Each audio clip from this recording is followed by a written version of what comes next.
Estamos en San Isidro, vamos a conversar con Alejandro Salas, nada menos que vocero de Perú Primero, la agrupación política de Martín Vizcarra. ¿Cómo está, doctor Salas? Buenos días. Rodolfo, ¿cómo estás? ¿Qué tal? Muy buenos días, un gusto saludarte y muchas gracias por venir y por la invitación a poder tener esta entrevista. No deja de llamar la atención si no nos corrige su presencia en Perú Primero. ¿Qué pasó? ¿Cómo fue la cosa?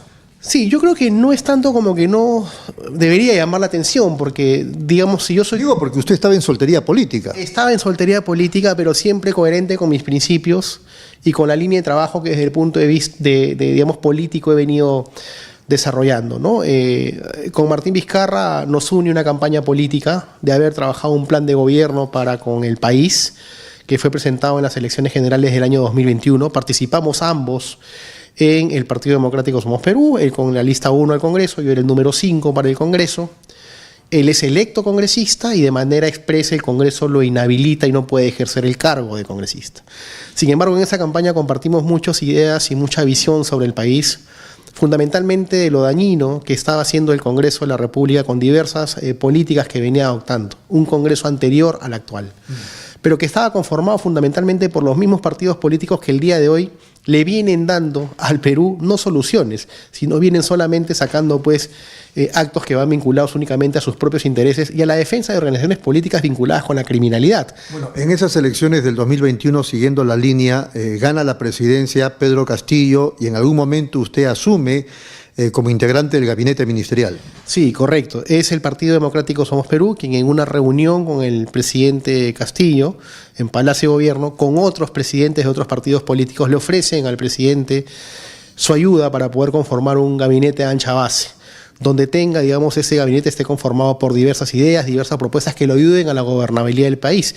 Ya habían sucedido una serie de acontecimientos lamentables, como el tema de Bruno Pacheco, Carolín López, Samir Villaverde. Usted casi, si no me corrige, se convierte en esos momentos como una suerte de escudero del presidente de la República. Yo en realidad entré a convertirme en un escudero de la democracia, porque yo veía las intenciones, cuáles eran las intenciones del Congreso, habiendo visto ya la experiencia con Martín Vizcarra cuando fue presidente, que a los 3 meses de asumir el mandato Pedro Castillo le pidan una vacancia.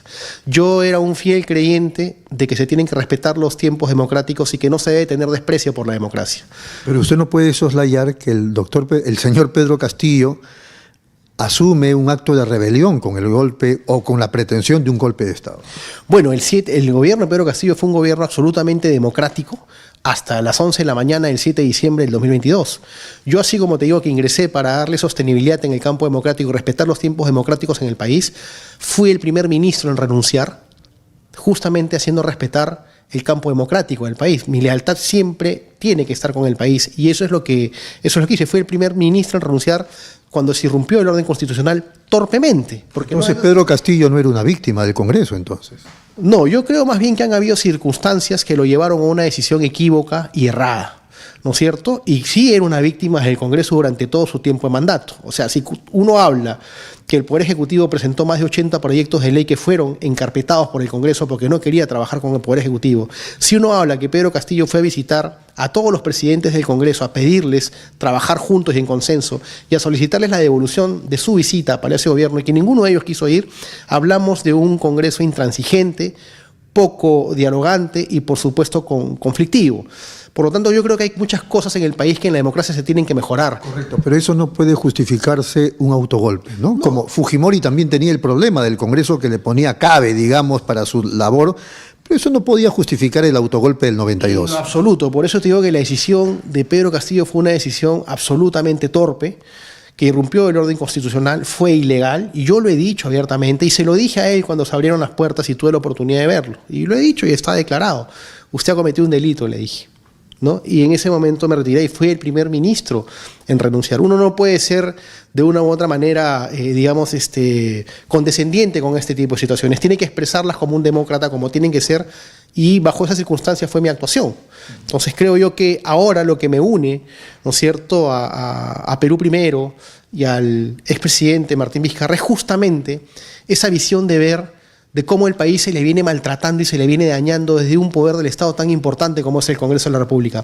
Martín Vizcarra, un hombre estudioso del país, un estadista, disolvió el Congreso con la Constitución en la mano. cuando el Congreso quiso manipular la elección de los integrantes o los miembros del Tribunal Constitucional, para que el Tribunal Constitucional no sea lo que el día de hoy es el Tribunal Constitucional, un Tribunal Constitucional ligado y obediente al Congreso de la República, fundamentalmente a aquellos partidos políticos que con sus votos han decidido la elección de los miembros del Tribunal Constitucional. Él decidió disolver el Congreso y lo hizo con la valía de lo que el día de hoy le cuesta una venganza política que viene desde esa época. A él haber disuelto el Congreso, esos partidos políticos no se lo perdonan. Y lo tienen, por supuesto, en un acto de venganza que empezó desde que fue electo congresista y lo inhabilitaron para no poder ejercer el cargo antidemocráticamente, ¿no? ¿Fue legal la disolución del Congreso? Absolutamente legal y ratificada por el Tribunal Constitucional con 4 votos, en mayoría. Por lo tanto, creo yo que el día de hoy ha tratado de cambiarse, digamos, ese precedente del Tribunal Constitucional, ya con un Tribunal Constitucional distinto, electo pues fundamentalmente por fuerza popular, por renovación popular, tiene sus propios integrantes, tienen ellos sus propios mensajes. El día de hoy el presidente del Tribunal Constitucional, vale decir en estos tiempos, nos dice, por ejemplo, que para que un Congreso sea disuelto, el Congreso de la República tiene que tener la voluntad de ser disuelto. Entonces, esa interpretación pues no cabe en ningún lado, pues es una interpretación absolutamente forzada porque rompe el equilibrio de poderes. Y creo que eso es algo que tenemos que salvar en el país y en eso, por supuesto, vamos a estar encaminados, ¿no? Bueno, el equilibrio de poderes se ha puesto, digamos, en debate porque el presidente del Congreso, Alejandro Soto, dice que ellos son el primer poder del Estado. No, eso es mentira, pues el Perú no tiene un primer poder del Estado. Hay 3 poderes del Estado claramente determinados en la Constitución y todos ellos marcan un equilibrio del poder. Si ellos fuesen el primer poder del Estado, el Poder Judicial no podría de una u otra manera doblegar las resoluciones legislativas inmotivadas que suelen sacar justamente por tratar de, digamos, satisfacer sus propios intereses. El Poder Judicial, menos mal, está corrigiendo varios abusos. Y uno de los abusos que tiene que corregir y que está pendiente de corregir y que está 18 meses en el Poder Judicial es el caso del expresidente Martín Vizcarra y su inhabilitación, que esperemos que como así han resuelto rápidamente las decisiones que van vinculadas a los miembros de la Junta Nacional de Justicia, que con absoluta justicia lo han resuelto como tenía que ser, pues lo único que pide el presidente Vizcarra, el expresidente, es que estas causas se resuelvan lo más pronto posible. No pueden estar 18 meses aún en una sala sin que ésta resuelva, ¿no? Esa es una de las inhabilitaciones. La otra inhabilitación de 5 años ya está en el Tribunal Constitucional. Bueno, ya sabemos cómo el Tribunal Constitucional seguramente va a resolver. ¿Quieren agotar ustedes? Queremos agotar, por supuesto, la instancia. Nosotros queremos ir a la vía supranacional. El artículo 206 de la Constitución lo reconoce, nos permite hacer ello y queremos hacerlo lo más rápido posible, por supuesto. 15 años de inhabilitación. Bueno, sí, son 10 años más 5, son 2 inhabilitaciones absolutamente abusivas. No se suman, pero son absolutamente abusivas, ¿no? Una es el backup de la otra, en caso una se caiga, porque saben que lo que han hecho pues es una cáscara de huevo, que la aplasta si se rompe. Lo que pasa que es una venganza por disolver el Congreso, pero también podría ser por temor. Eso no le tiene que quedar duda absolutamente a nadie. Primero, es una venganza, por supuesto, por disolver el Congreso de estos partidos políticos. Y segundo, porque estos partidos políticos saben que si el presidente Vizcarra queda expedito, como va a quedar expedito, para poder postular en las elecciones del 2026, definitivamente... ¿Usted tiene una bola de cristal? No, soy abogado. Y conozco la norma supranacional, conozco casos en la Corte Interamericana de Derechos Humanos vinculados a la vulneración de derechos políticos como derechos humanos, y a él le corresponde que, por supuesto, le restituyan su capacidad política para poder participar. Pero primero tienen que acabarse las instancias en el Perú y eso va a demorar. Por eso estamos pidiendo que lo que ya está en el Tribunal Constitucional, fijen fecha y hora para la vista de la causa, y tienen que hacerlo. Por supuesto que sí, y la ciudadanía va a quedar a la espera de eso. Sacan los miembros del Tribunal Constitucional sus paquetes, ¿no es cierto?, de sentencias vinculadas a lo que el Congreso les pide, ¿no? Temas que favorecen a partidos políticos, a Renovación Popular, a Fuerza Popular y a otras agrupaciones políticas más. La sacan de manera inmediata, ¿no? Sacan paquetes tras paquetes. El DE van a querer aguantarlo, pero hay una ciudadanía ya vigilante.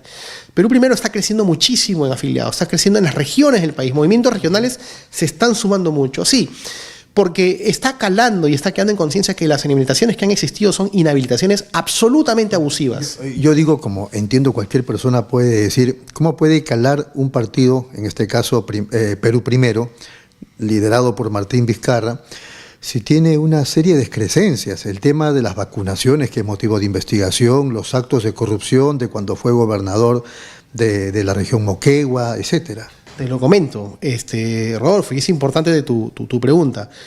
Esa leyenda de la vacuna es una leyenda que en realidad la hicieron en un momento de campaña política porque lo que él se inocula no es una vacuna, es un placebo. La vacuna es aprobada recién el 30 de diciembre. Espaldas del país.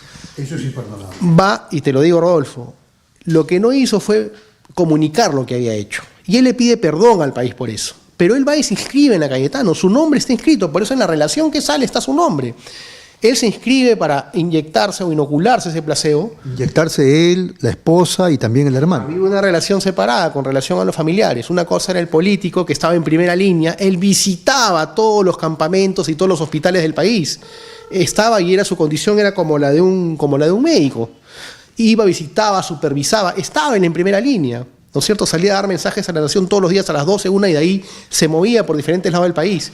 Entonces le sugirieron que se inyecte ese placebo a manera de algo de protección.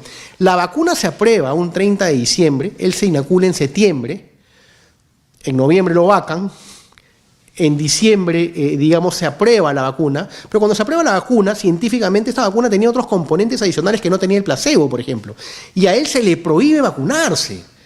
O sea, inhumanamente se le dice, no te vas a vacunar porque ya te has vacunado. Entonces, por supuesto que hay un campo que seguramente el país y esta campaña política va a servir para poder explicar eso. Y en los casos de Moquegua... Antes de llegar a lo de Moquegua, sí. ¿Las pruebas rápidas? Bueno, las pruebas rápidas se archivaron. No había ninguna prueba para que esta investigación continuara.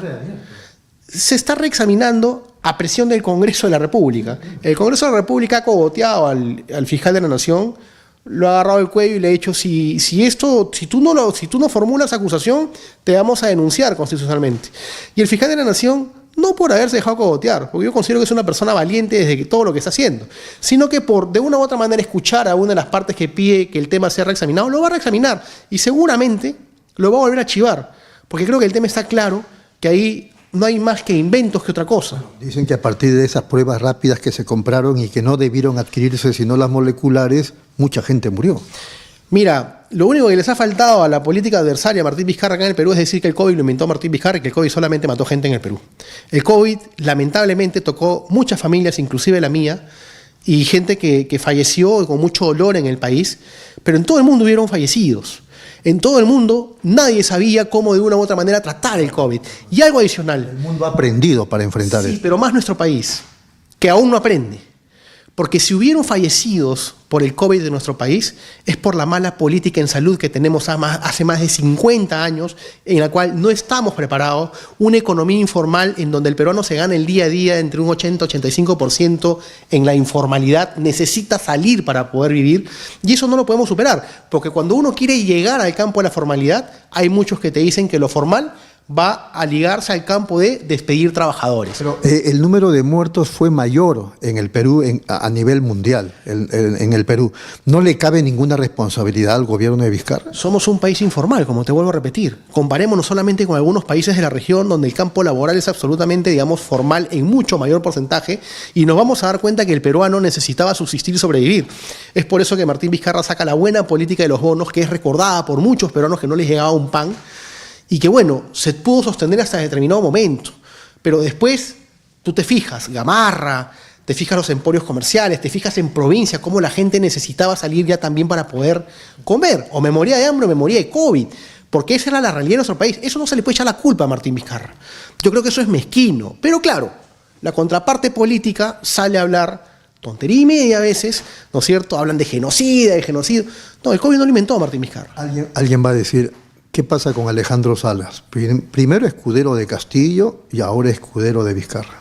No, yo soy escudero del marco democrático, soy escudero de mis principios y soy, por supuesto, fiel defensor de lo que consiguieron en convicciones necesita el país, de entre un lado ligado a la Constitución y a la democracia. Yo creo que no poder decir las cosas como se tienen que decir, más bien es limitarnos a ser espectadores de un campo abusivo de quienes quieren manejar el país desde un sistema que nos viene atropellando hace muchísimo tiempo. Termino con esto. La investigación y los procesos por actos de corrupción en Moquegua están avanzados, aparentemente. La mitad de ellos se archivó, fíjate, y fíjate lo injusto, ¿ah? Por esos casos le sacan un periodicazo, una portada, y lo vacan. Pasa el tiempo, la mitad de lo que se está imputando fue archivado. Ahora solamente hay una parte que ha pasado a juicio oral, empieza en octubre, y el juicio justamente es para eso. El juicio es para poder demostrar en un proceso judicial, a través de las pruebas, qué pruebas se valoran, qué pruebas no se valoran, y llegar a una certeza que te permita o sentenciar a una persona o declararla inocente. Entonces nosotros sabemos que sobre este caso, por supuesto también la razón y el derecho le va a asistir al expresidente. Si eso es así, ¿por qué sus abogados se han ido? Yo creo que había un término, digamos, amical entre el doctor Ugas. En realidad no es que sean sus abogados. Él contrató con el estudio del doctor Ugas y el doctor Ugas tenía abogados en su estudio que los distribuían en las diversas causas y en las diversas investigaciones para que lo acompañen al expresidente a declarar y todo lo demás, ¿no? Entonces, al momento que ellos renuncian, la renuncia es un término procesal, está en el Código Procesal Penal, que te dice tienes que renunciar. Porque ya había, digamos, seguramente algún campo de oxigenación que también ellos han querido darse, y que los casos pasen, digamos, a manos de un abogado, en este caso el doctor Sicha, que... ¿El Sicha no es abogado también de ese mismo estudio o renunció? Trabajaron ahí, conocía los casos del expresidente, renunció, él tiene su propio estudio